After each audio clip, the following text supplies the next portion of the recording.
Hey, what's up, guys? This is the Matt Mike Save the World. Today's Wednesday, September 23rd, and we're here to talk about Xbox again because apparently they're trying to buy out more companies. And one is a rumor, but apparently Matt said he heard, even though it's probably a lie, that maybe Sega could be a possible option. What do you think about that? Seems pretty bogus to me. Uh, the only reason why I was seeing that was that people were making up stupid like rumors about like they Xbox has like a new blue controller coming out and blue equals Sonic the Hedgehog and Sonic the Hedgehog is owned by Sega and in the caption of the tweet where they announced this blue controller there was a word that had the that had not even the whole word Sonic, but like it had the word Onic in it. They were like circling that and stuff. So like it's some really nonsense going on. Well, that's a big problem in today's world is anything that any little type of thing that a company tweets out, like a gaming company, it could be anything. People go into like crazy speculations and stuff. Like we saw it happens with you were telling me today. It happens with the Smash characters, right? Yeah, whenever Sakurai like tweets out a character, like some not even a character, but like some sort of like Smash related thing, if it's like a capture on the game or something, people will, like analyze it and be like, oh, who's calling the Smash? Like it's not always about that. Yeah, it's stupid. But now here's my question: do you think with because they said Bethesda and the games will be available on the Game Pass? So do you think with like Game Pass and if they keep acquiring new companies, do you think it will win over people, or do you think PlayStation will still be like the go-to? Do you think it will still have the upper hand? Uh, I think yeah, it'll definitely like give it's, it'll definitely be giving Microsoft an upper edge because Sega has quite the back catalog of games that, especially that they don't really use this that much anymore. Like, what was the Like, give me last? some When was examples. the last time you heard anything about Samba de Amigo? You ever heard of that game? Never. I don't even know what that It's like a is. rhythm game. That game it was on the Dreamcast, and I don't know. It was kind of like a one of their big franchises in the Dreamcast, but like absolutely nobody talks about it now. Samba. What is it called? Samba de Amigo. Never even heard of it. I'm actually looking it up as we speak. Oh, I recognize I recognize like the character. I think he was in the Sonic All Stars Racing or something like that. Yeah, I used to play that. but there's characters like that. There's like Daytona USA. Like when the heck was the last time you that's a game from that's like an arcade game from the '90s, another Sega game. They have so many like these like obscure games that nobody's ever heard of, and it'd be actually pretty interesting if like to actually get them used. But Microsoft like says, all right, well let's use that IP now. Now that we own it. Yeah, I would think this would give them if especially if they got Sega. I It's mean, they not. already got Bethesda. I have a 99% surety that will never actually happen. That it'll be bought by Microsoft. But I'm just saying. Yeah, but who knows? Because that Bethesda deal was absolutely gigantic, Yeah, and like no one probably expected that. Like if you talk to people, unless they're had insider stuff. I still think personally, even though if they keep acquiring these companies, I do think they're gonna start. I don't know. I feel like it's kind of set in stone already. If this Game Pass thing is like a game changer, and isn't the Xbox like cheaper? The digital one's like yeah. $100 It's three cheaper. hundred bucks instead of 500, so it's $200 cheaper. Yeah, so I mean, you're getting a cheaper price, and then you're getting this Game Pass thing. Did they say how much the Game Pass thing costs? I'm not sure. It was Like, like it's probably gonna be like $60 a year, it's a right, good, or something like it's that. a pretty solid deal though. Let's just say that. Yeah, because I mean, with PlayStation, you're gonna be playing. You got to pay for PS Plus, and you only get 2 games, 3 games a month. But again, that goes back to the whole digital thing. I don't want to get into that again. But I just don't care about that. So so Game Pass is not for me. Yeah. I'm gonna stick with PlayStation. I've always been the PlayStation guy. I'm sticking with it. I mean, they have intriguing stuff by acquiring. If they keep acquiring all these companies, eventually they can make these all exclusives, which will take away from PlayStation. But we talked about that. But next up, I know we talked about Spider-Man before, but apparently you can't play like if you're a PS4 owner of Spider-Man, you're not gonna be able to like transfer it over to the PS5, which I think is like completely stupid. And the only way of you playing it is gonna be if you buy the like the Ultimate Edition for PS5. So I have a feeling they're gonna do this with a lot of games, just make them not compatible. So you gotta if you want to play them, you gotta rebuy them. You know. Yeah, not a fan of that.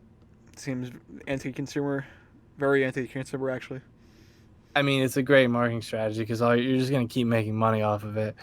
But I mean, I just hope they don't do with a lot of games. I mean, they announced like all those the list of games that are gonna be on the was it the Plus thing, the Plus collection, right? Yeah.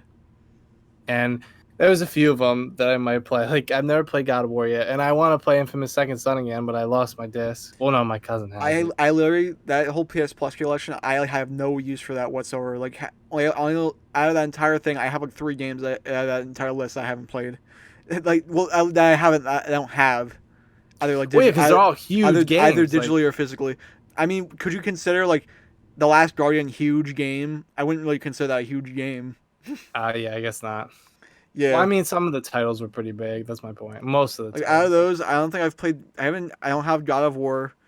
Uh, shit. And there's 2 other ones I don't have. But Yeah, it'll be interesting. I hope they don't keep like making you pay for things like that. But I mean, it's 2020. Video games are going to be $70. Consoles are more money.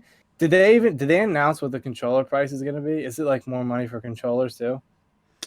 uh, Or they didn't announce that yet? I don't know. They're trying to make money with this console, so I assume they'll just make it. They'll just add more money to it. Sure.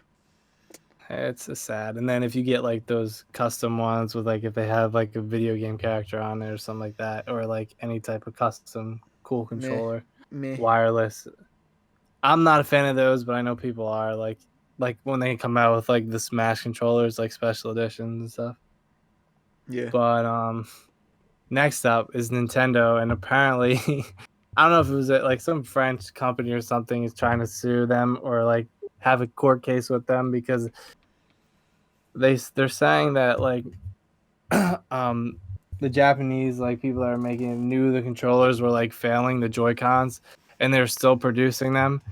And apparently, and you know the fact because didn't you have a problem with the Joy-Con Yeah. with the drifting? My. So explain what happened. I mean, just one day, out of the blue, the controller just started doing the drifting thing, which obviously is the, when you're trying to like move in a certain direction, it'll just keep going the other way without even moving anything on the control stick. So that's a big pain in the ass. Terrible for games. It's literally unplayable. It is unplayable if you.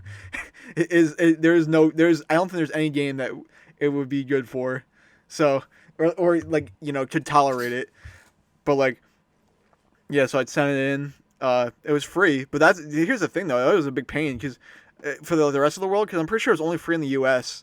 for like getting your Joy-Con repaired.